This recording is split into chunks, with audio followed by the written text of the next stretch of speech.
I'm speaking as a citizen and as a member of the middle class. You know, there were some Des Moines Register polls that definitely showed that the majority of people were against certain hot button issues that you guys passed, such as not passing full school funding, changing the collective bargaining bill, not funding Planned Parenthood, wanting school vouchers, the minimum wage, working on workman's comp. And I'm guessing that since the majority of people didn't want that, that included people who voted for you. My question is if you're not listening to your constituents, who are you listening to?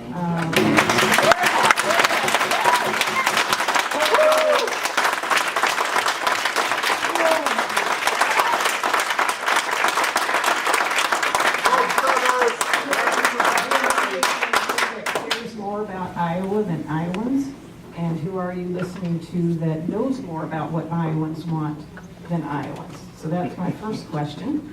Secondly, we have a self-inflicted budget crisis that could easily be solved if we rescinded some of these corporate tax breaks that we've given. Amen. Amen. Amen. Amen.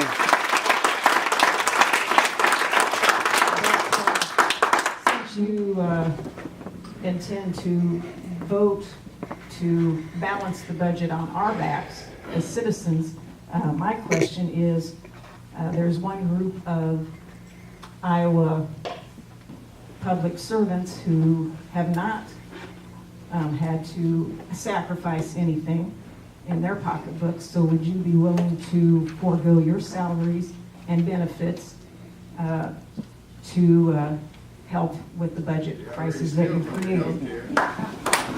Pay for your insurance. My third question is, we've had a lot of evidence data showing how some of the budget issues that you've passed have affected other states, Wisconsin, Kansas, Nebraska is now going through what we're doing.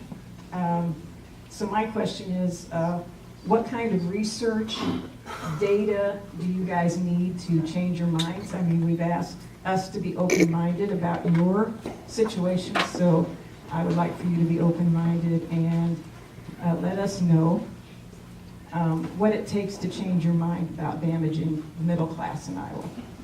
Thank you.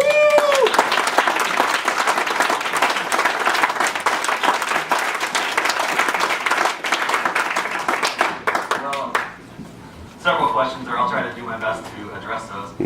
I represent probably 65 to 70,000 people now. Each Senate district is supposed to be 60,000, but because of the growth in Ankeny over the last 5 or 6 years, it's probably higher to 65 to 70. We get thousands of emails per week. I got over 3,000 on just one issue last week. We get hundreds of phone calls. I talk with many of you when you come to the Capitol. We're doing our best to listen to our entire district, all 65 to 70,000 people. And that's from the campaign, through the door knocking, through the legislative process, the phone calls and all that. So we're doing our best to listen to all those. The tax credits, I think you may see some tax reform this year, probably more like next year. And some of that may deal with the corporate tax credits. They've gotten out of control over the last few years. And some of them,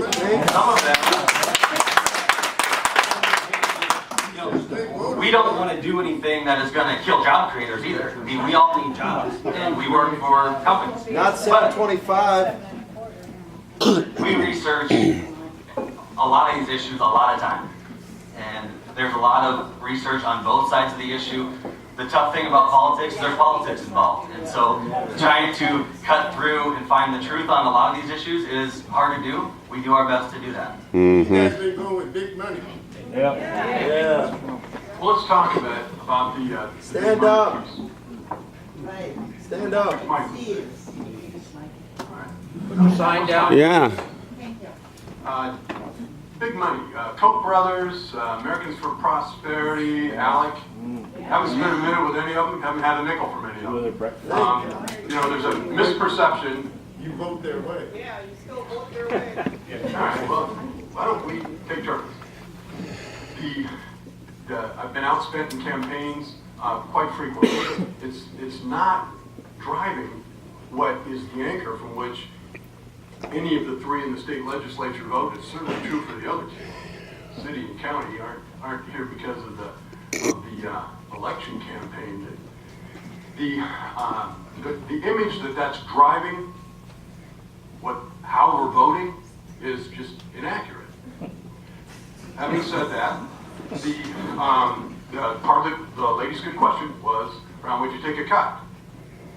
Have already this time voted, all of us, regarding 10% of the session will be eliminated, so that eliminates those paychecks for each legislature. I have 4 record votes on the health insurance to cut that sucker so that we pay 20%. We could not get that out of the House. Well, we got it out of the House. We couldn't get that out of the Senate at a time when the other party was in charge. This time that will happen. There will be change in the health insurance benefit. Absolutely going to change, and that's the most expensive benefit. I need to admit it's a little strange to be asked, what research can you do that would change your mind? I mean, I don't spend a lot of time researching what might change my mind. I've never been asked that before.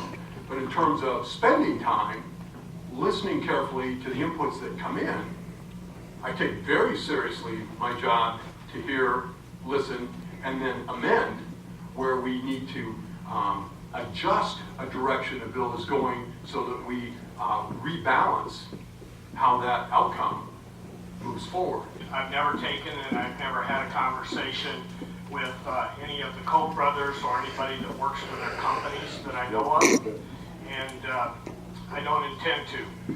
My constituents are what drive my votes, and this community has said over and over to me, and I've had this discussion with a lot of our great educators in this community. And education is very important. It's the leveling part of our society. It works very good. But if there's no jobs afterwards, how does Iowa grow?